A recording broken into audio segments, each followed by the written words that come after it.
Hello and welcome to Diverse and Inclusive Leaders, the show where I interview the most inspirational and thought-provoking leaders of today and unearth their unique stories of diversity and inclusion to help inspire, educate and motivate others to make the world a better place. Today I am joined by Kevin Dunckley. Now, Kevin has a wealth of experience within the marketing industry from a creative, technological and digital perspective. He is the Chief Sustainability and Innovation Officer for Global, who are one of the fastest growing marketing execution businesses in the world. Operations in over 44 countries and blue chip client base that includes the likes of Google, Unilever, PepsiCo, HSBC and Bayer. Kevin is the Executive Board Director responsible for sustainability and innovation. In addition to that, he's hugely passionate about diversity, inclusion and belonging, and has actually developed the Innovation with Purpose program that is built around the UN Sustainable Development Goals. Welcome to the show, Kevin. Thank you for having me, Leila. Great introduction. Well, it's all you really. So Kevin, tell me about the experience and how you came to be where you are today, plus some of the great things that you've been up to, because I see plenty of updates on LinkedIn and lots of kind of exciting, innovative pieces that you're getting involved in or speaking out about. And it'd be great for our listeners to learn a little bit more about them and you, of course. Yeah, well, thank you. Yeah, I mean, I came out of creative and tech, so it's funny the journey I've come on. It's looking back on it, but so a techie at heart with a creative and marketing sort of leaning. The business I'm working at now, Global, been here nearly 13 years, and we've got a very eclectic client base all over the world, different sectors. And so I started off in the kind of technology function, and then got more into sort of sustainability from an environmental perspective, certainly around 2012, 2013. So that was when it really piqued my interest with a couple of client experiences. And then from that, we're talking with the CEO globally, he said, why don't you focus more on the clear strengths we've got on innovation and sustainability and the combination of those things. So new thinking, not just around product, but around the ways we do what we do, who we participate with, start thinking about partner networks and ecosystems. So we've kind of developed that over the last 6 or 7 years, where as an added value proposition to the clients, and I head this and I sit on the board, so we're very serious about this. We take to our current clients new thinking, new ideas, either in response to challenges they're having or to be proactive and say, here's a trend we're seeing in the market in your particular sector. You know, do you want to talk to us more about this? Should we try and do something together and go on a journey? So that could cover anything from new technology impacting retail to a business model that a startup has come up with a community involvement, to a material made from agricultural waste in the Netherlands. It's very diverse. It's very broad, as the topic innovation and sustainability is. And we developed the program, as you said, 5 years ago, and it's just been growing and got bigger ever since. So I'm very privileged to sit on the board running this program, developing the program, working with colleagues across the world and partners and communities, startups, NGOs. It's the best job in the world. Fantastic. And I can tell how passionate you are about it, because I know we've had multiple conversations now where we can go off on tangents talking about all good things, business for purpose and business for good, which, I do think certainly from what I'm seeing, and I know you've mentioned it as well, is that there is absolutely, I want to say growing trend, but really it's been around for a very long time now. And obviously organizations wanting to do good, but it seems absolutely prolific more now than it ever has been. What are your thoughts? Absolutely right. I was just talking on a previous meeting with a colleague about this. I would say 2012, 2013, 2014, we would actively seek out clients to have a conversation with. Fast forward to now, particularly 2019, and it's accelerated now as well. Clients all have either a position, a program, a project, a strategy, irrespective of sector, irrespective of what they produce or what services they provide. Around diversity, inclusion, sustainability, the planet. People are doing it in different ways, but to every client we work with has some sort of a program going. So there's been a sea change, you're right, in the last 4 or 5 years. And the word trend, I know you didn't like it, and I agree with you, I don't like it. It's not a trend. It's centre to business. It's centre to life. It's not just business, it's life. And I think that's so important to put it in the middle of whatever you do as an individual and then whatever you do as a organisation or business. Mm-hmm. And talk to me a little bit more about the UN Sustainable Development Goals, because like yourself, I'm an absolute advocate of the work that the SDGs do. And as you know, we've done quite a lot of work with Steve and the UN team, which in fact I think is how we actually met. But talk to me a little bit for our listeners, perhaps who aren't as familiar with the goals, and how you utilize those to actually develop this, this program, significant kind of sea change with the the multifaceted client base, I guess, that you work with. Yeah, that was probably the best step looking back on it we've taken. So it had been about 5 years ago when we were first sort of made aware of the goals, probably just after they were agreed. And we had lots of really nice case studies and projects going on, but they were disparate. They weren't in a framework. We hadn't developed the Innovation with Purpose program at that point. And so with some smarter people than I that I work with and some external advice, we thought, well, we need to create the program to bring all of this good stuff into some sort of a framework. And we couldn't find anything better than the UN SDGs. It just felt like the way we described it at the time was almost a project plan for the planet. And the more you looked at it, it's beautifully created. Each one of the goals has a ton of detail behind it, but it's very easy to access and to understand for a layman. And the idea behind the goals was to kind of give you some sort of structure for whatever business you're in or whatever community you're in, or even as an individual, to kind of have some sort of focus. So you could adopt all of them, or you could adopt ones that feel relevant to your business or the services you provide. We chose the latter. We picked 3 of them in particular to sort of center our program around that felt relevant to our industry and what we do. And then almost the one that I think is a catch-all is 17, which is the partnership for the goals, because collaboration is key to doing anything, and nothing more so than this conversation. So we found it a useful framework to then build our program around. And then we've spent the last 5 years telling colleagues about this. There isn't anything better than the UN SDGs. We've not seen anything better. The more we talk to clients, the more we found alignment. I remember going to Unilever in Rotterdam, and the whole of their reception area, there were massive floor-to-ceiling graphics of the goals. And it was like, this is the right thing to be doing. We are doing the right thing. We're heading in the right direction. And since then, we've embedded it into things like codes of conduct for our supply chain, into our reporting. All reporting is centered on the goals.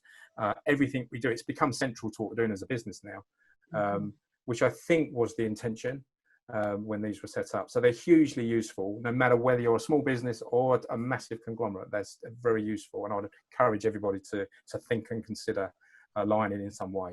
Mm-hmm. Totally concur. I mean, that we've, spent a lot of time developing the, Mackenzie Dell's Packer review, of which the UN Sustainable Development Goals have been part of, and literally fitted in there the goals that are very specific to D&I. And when you describe there kind of the partnership piece, it's an interesting point to kind of note, because I think, when we talk about kind of trends and inverted commas, there has been over the years, and certainly the way that you seem to do business is very much around that long-term strategic sustainable partnership, where it is almost this working as an extension of clients, which is very much how we see ourselves as well. And I think, given these transformational times that I know you've mentioned already, I do foresee this being the way that the good business practice will continue. And of course, can go even deeper into those supply chains by looking at all the various different facets that can then improve those organizations, be it Unilever or whomever's own internal key performance objectives. Yeah, and I think the thing that we've tried to do, and this is a personal passion, and I think it's shared by a lot of my colleagues, is I mentioned at the beginning, I did work for a startup many moons ago, so I understand that dynamic, and it's tough, and you've got limited funding, and you're a little guy or a little girl, and you don't know if you're going to be trading in 6 months. So that's a scary place to be, and I was there once, and I had a mortgage and children, so that's a really scary place to be. Fast forward to now, we've developed a kind of partner network, an ecosystem, probably 20 to 25 startups from across the world doing different things. They're not all doing cutting edge technology and all just come out of college. These are different sort of mature startup partners.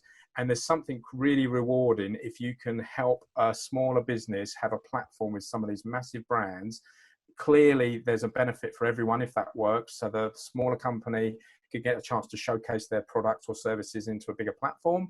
They can use that obviously commercially, and that clients, the big organizations, they have a real appetite for this because this is hard to do. So we almost kind of bridge that gap and say, look, we think like this. We want to give the smaller companies a platform and a chance. We're relevant. It's not random. It's got to be a relevant service or product for a client need.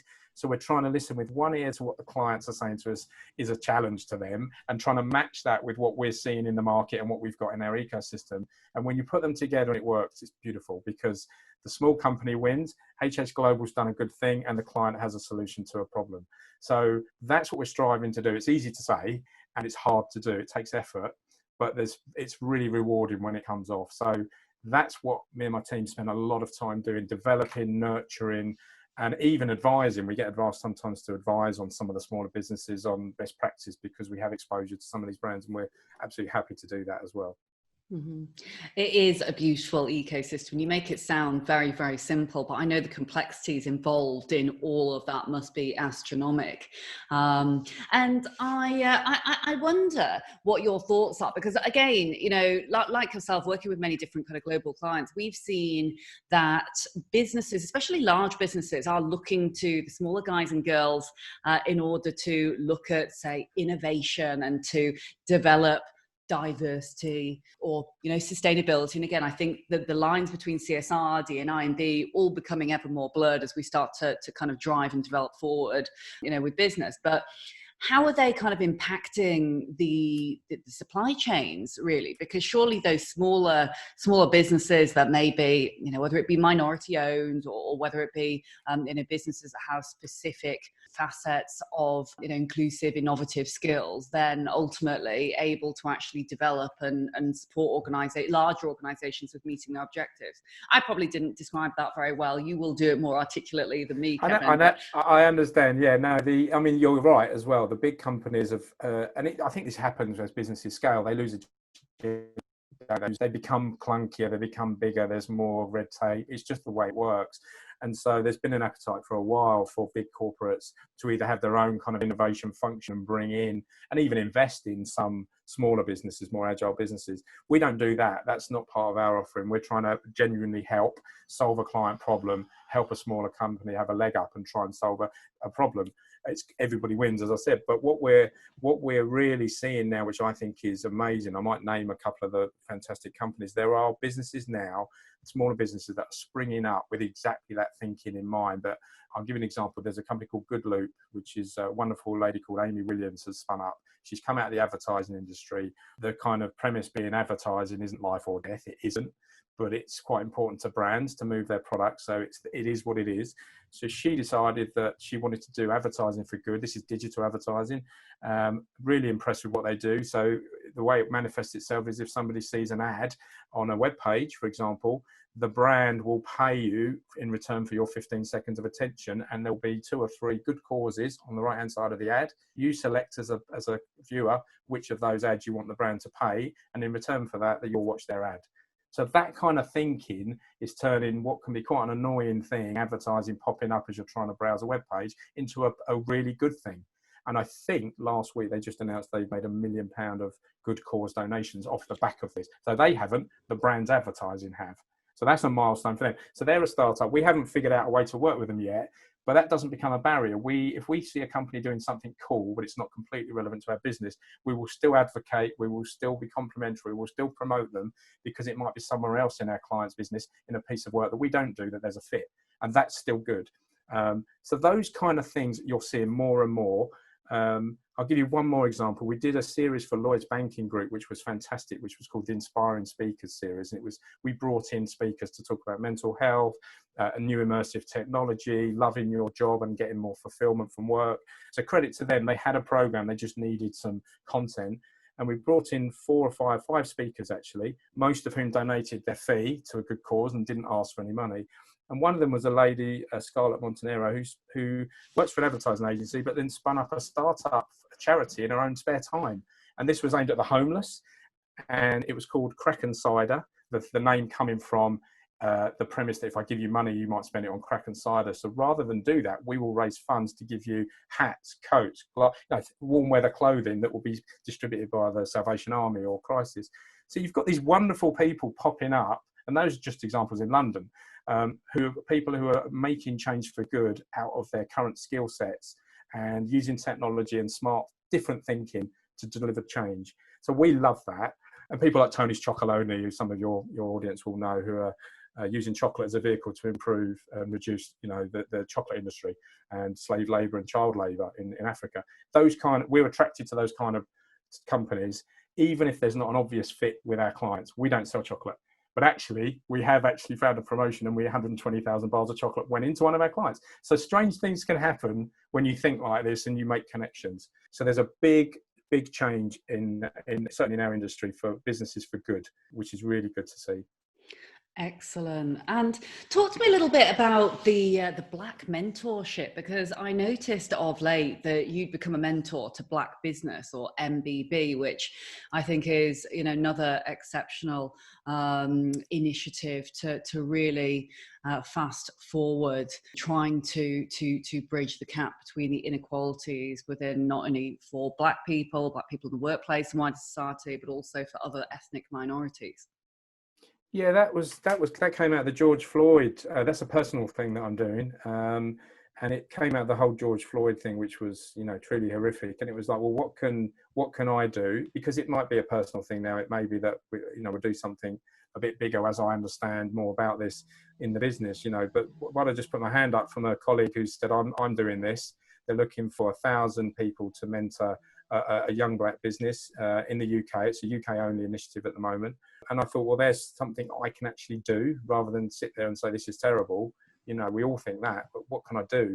So the process is that you'll be matched with a business. If you don't specify, it can be any kind of business with any kind of service or product.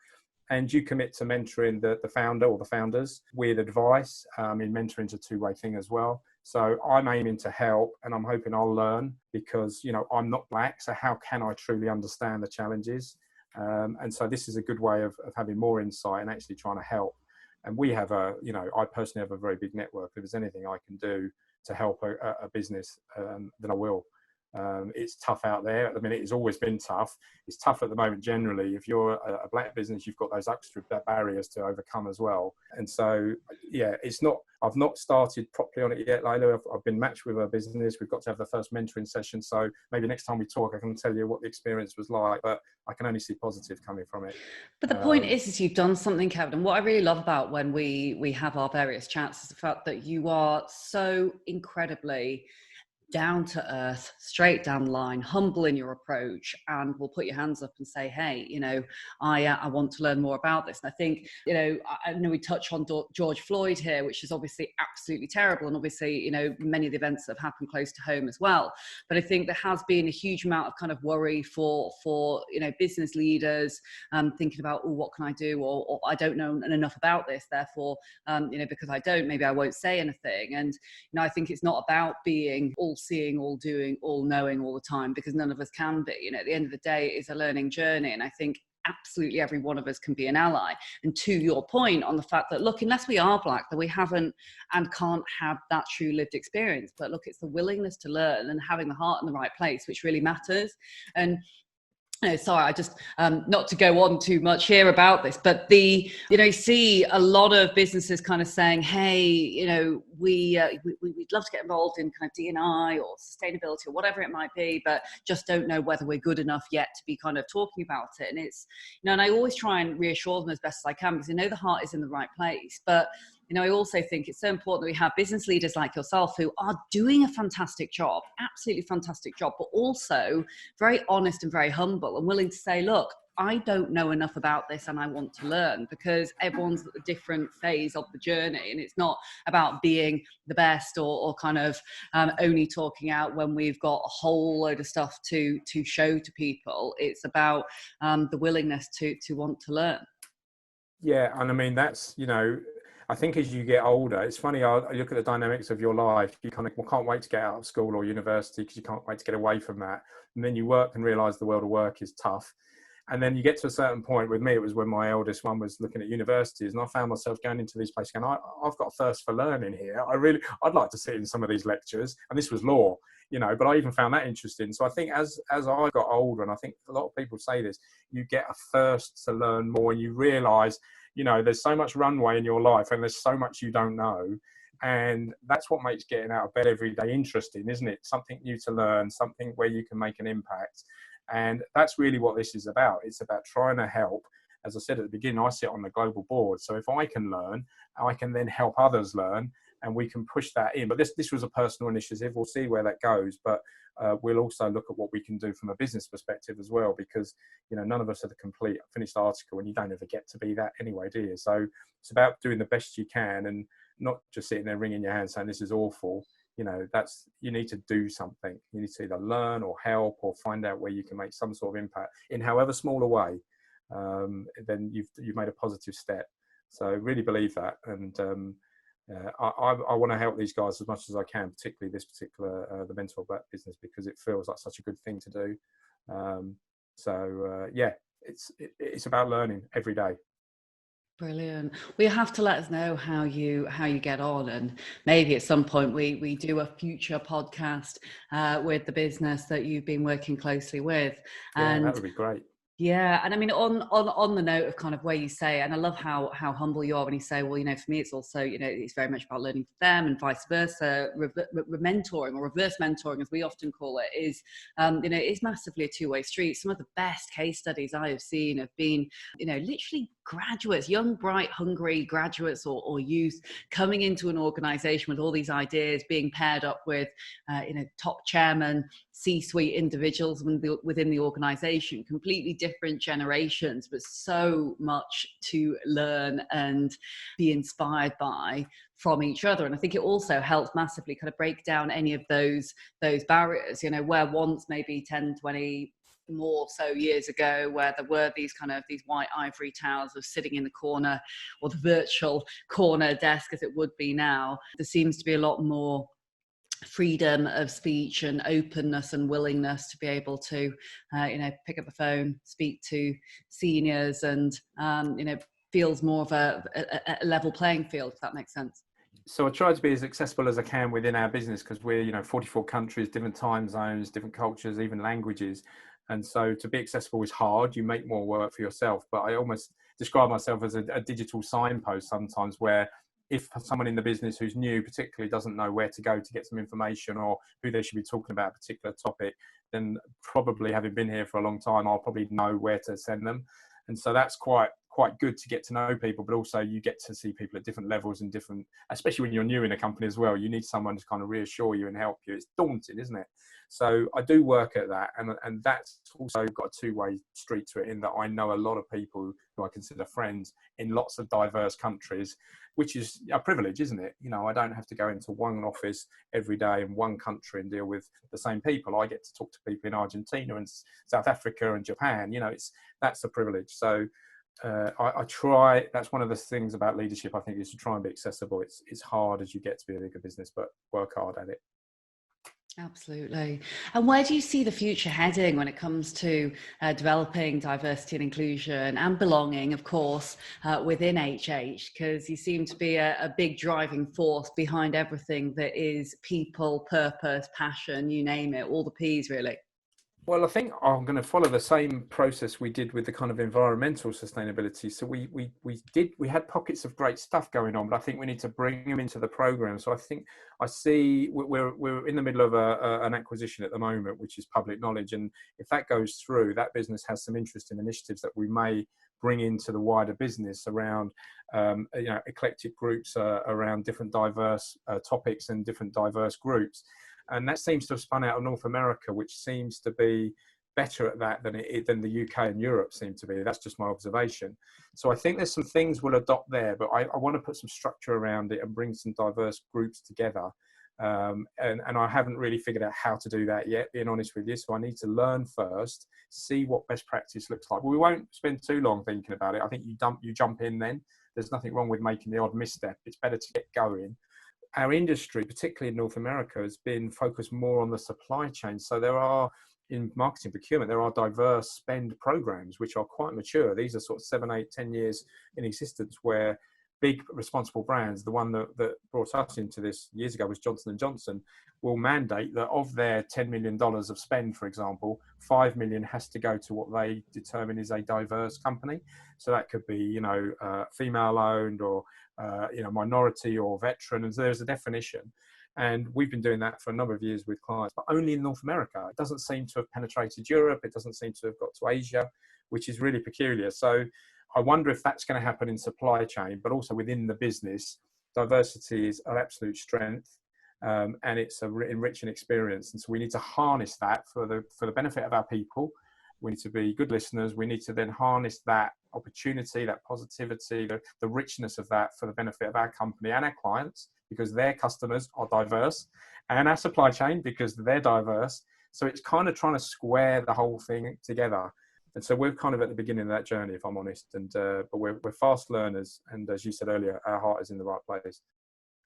And that's what it's all about. That is absolutely what it is all about. It's not being perfect, because I think the second we actually think, hey, we're perfect, the work of diversity, inclusion, belonging, sustainability, etc., is done, that's when there would be a problem. And I love your eagerness and your impatience. It's probably the right word, because I feel that myself, that impatience to get things done and to just get started. But interesting, you talk about the North American piece, and I think, to a degree, when we talk diversity, inclusion, and belonging, I think people often have perceptions of it being, one or a certain thing, and it's, maybe just gender, or it's just LGBTQ plus, or it's cultural, or whatever.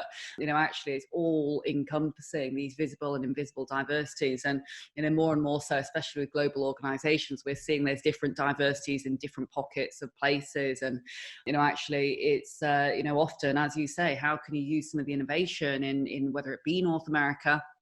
Now, I love North America, of course, Idaho, my husband is from, utilize those pockets of innovation and look to emulate across other areas within the organization, or share through the peer-to-peer learning side. Not to say that it will be a direct copy-paste situation, because obviously everything is different, but it's utilizing the smorgasbord of knowledge to transfer things that would be helpful and useful in other places. I actually think one of the things I was considering was, wouldn't it be quite cool to set up those diverse supply programs in the regions where they don't exist? Be the first to get it going. Yes. Suggest it to a brand and say, why are you doing this here, but you're not doing it there? Or just to bring it up as a new concept and say that we will commit a percentage of this contract will go to these, and we will categorize the types of partners and suppliers. Why wouldn't you want to do that? That there's only good going to come from that. So it's just bizarre that it's just in North America. It seems to be very prevalent. There's a thing called the $1 billion round table that you may have heard of, which is businesses who commit to that much go into diverse businesses. But why not in Europe? Why not in the UK? Why not in Germany? I don't understand why. So we'll figure that out. And then the other thing I thought was also interesting, which I think shows that things are going this way, certainly in procurement. When big brands have a big contract, they tend to put it through a SAP Ariba procurement platform and bid it out to businesses that could pitch for it. And we're starting to see there's a company called GiveWith, and I love this idea, where they will say to the brand, say it's a $10 million contract, they will say, carve out a piece of that 10 million, say 5%, something like that, and that has to be going to a good cause, or a charitable cause, or a business for good. So you're actually making your suppliers bid for the work, but part of the commitment of winning the business is you will work on this particular project and will generate savings or funds to actually channel that money into that project. So I think procurement, which has had an interesting reputation over the years, is really coming of age now. They're looking at things like this, and procurement's also actually starting to have sustainability and diversity coming into their wheelhouse as well, which is really pleasing to see, because these are the people who are making the decisions on the big contracts and where business goes.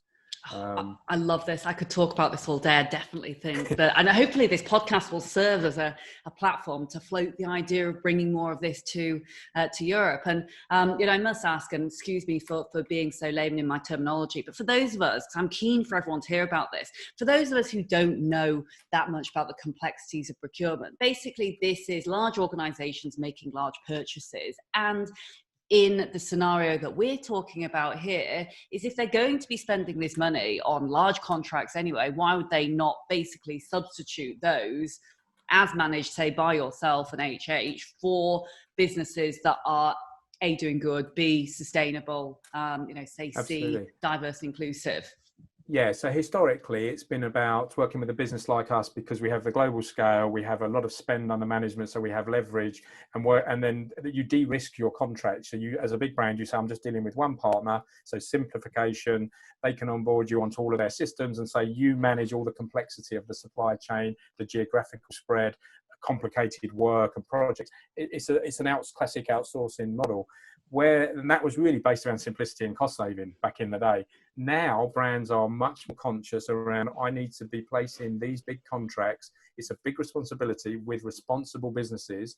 And if you think about us, we're a conduit to a big pool of suppliers globally. So if you get that conduit company right, you place it with us and companies like us, you can then push down the programs and the strategy you want into a much bigger pool.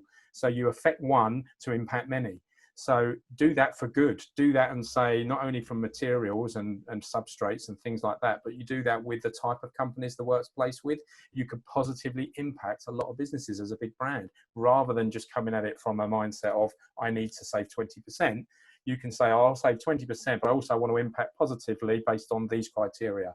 And that, there's an awful lot of power in procurement's hands. And pleasingly, companies such as Bayer, who are absolute leaders in this, are really putting this at the front and center of their sustainable strategies, and procurement are owning it. It's not marginalized with a sustainability director. It's not over here with marketing. It's with procurement, the people with the power to place the business.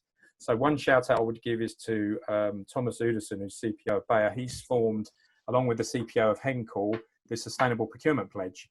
And that is a group of procurement people at all levels, from the very top table down to people who just work in procurement, across sector, doesn't have to be marketing, who have come together as a collective and are sharing best practice. They meet every 2 months on Zoom, and it's around putting purpose at the center of what you do from a procurement and buying perspective. And that's hugely pleasing to see, because these guys award the contracts. So they have the power to affect change. And that's a personal project of Thomas's that's now growing arms and legs. There's 2,000 or 3,000 people have signed up to that. So those kind of things are really pleasing for us, particularly because we interface with marketing and procurement. Procurement for purpose, hey? Excellent. Yep. Excellent. And before we run out of time for today, I must just move us forward into the lightning round, which I know that you've listened to a couple of podcasts before, so you know what the score is. I'm going to give you about 30 seconds. Or thereabouts, because it's you, Kevin.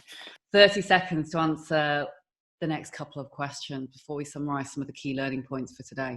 And first of all, I'm going to have to ask the biggest one first. What is, if there is one, your secret to success? I think it's what we touched on earlier about not stopping learning. Be a voracious reader, learner, listener. There's so much to learn. So I think keeping that curiosity around whatever topic and whatever industry you're in, but not just that, all the stuff around that, how people tick, why people tick, why did that person react differently? I think that's fascinating.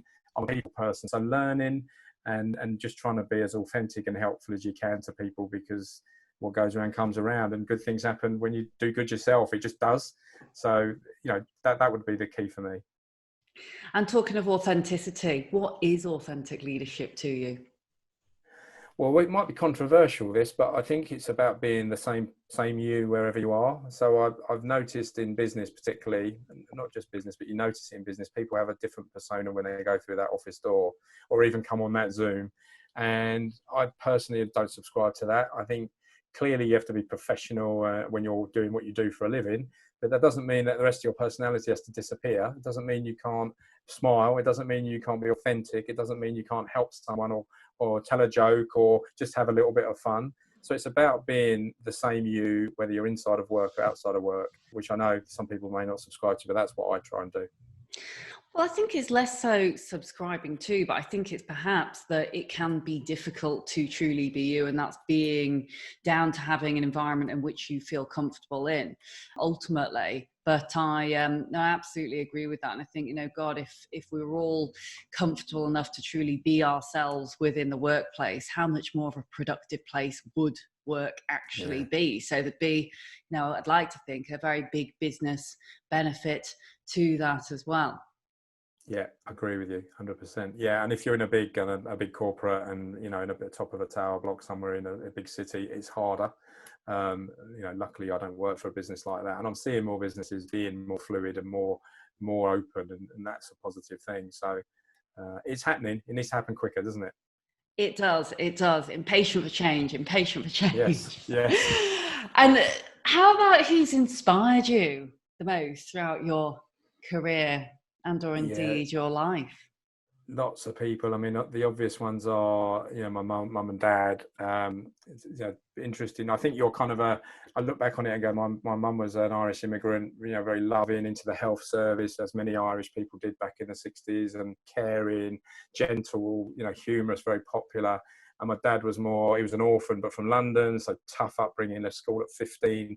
You put those two together, you get what I think I am now, which is quite caring, but I have a tough inner side as well. I've got a tough side to me, but I don't think that comes out on the exterior a lot. So I think I've got that combination of the Irish sort of humour and generosity and gentleness with a bit of tough sort of London. So those two, obviously. My family, my wife's an absolute rock, and I've got 4 children who are nearly all grown up now, actually, who inspire me. But yeah, those kind of people, key really. But also our CEO of HH, Robert McMillan, is a great guy. He's an entrepreneur in the true sense of the word. Never beaten, never satisfied. As soon as we hit a milestone, we're on to the next one.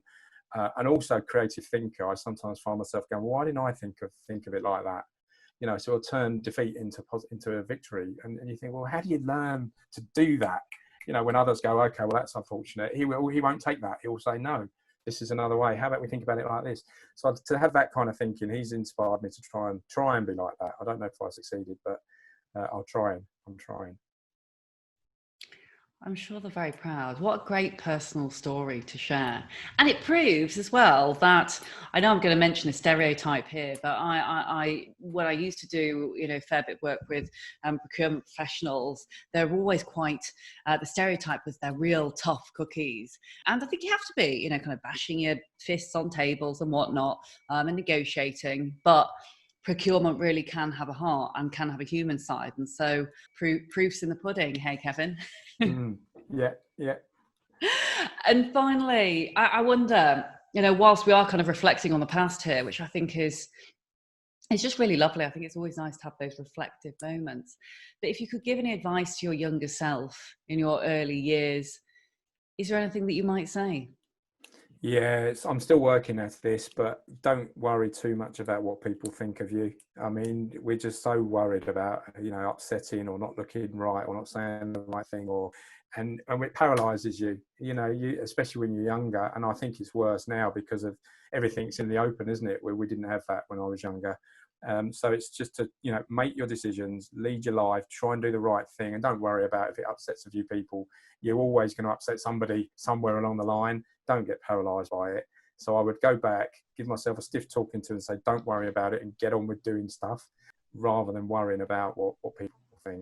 Still struggle with that now and again. Again, now you think, oh, I don't know if I want to do this. I think they call it imposter syndrome sometimes, don't they? Am I worthy of being at this table with this particular group of people?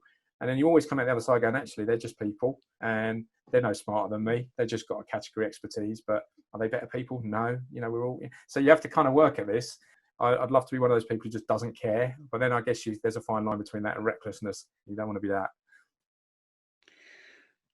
What lovely, inspiring words to finish the podcast, Kevin. I love that. I love how humble you are. I think if more leaders can be like this, and to be willingness to, I think it's actually one of the most courageous things for leaders to show vulnerability. And I think it is one of the things that makes actually the biggest difference, not only to, others, employees and partners and businesses that we work with, but, just to really feel that we also, we're just people, and actually, even though we might look at seniors and think they know far much more than we do, well, no, actually, you can be in the most senior position ever, on the board, on the C-suite, having been in it for 20, 30 odd years, like yourself, and still actually have got the odd little bit of imposter syndrome. And so I think that actually encourages a lot of people who perhaps are climbing those corporate ladders thinking, wow, everyone must have almost been born like this and know all of this from day dot, because it's not true. No, you have to learn every day, don't you? Try and learn something every day, associate with smart people, take what you can from each of them, each bit of advice you think, take a nugget from everybody you come across. Everybody's got something, haven't they, that's of value. So, and then turn it into the best you can. Kevin, thank you so much for joining me today. You've been an absolute superstar.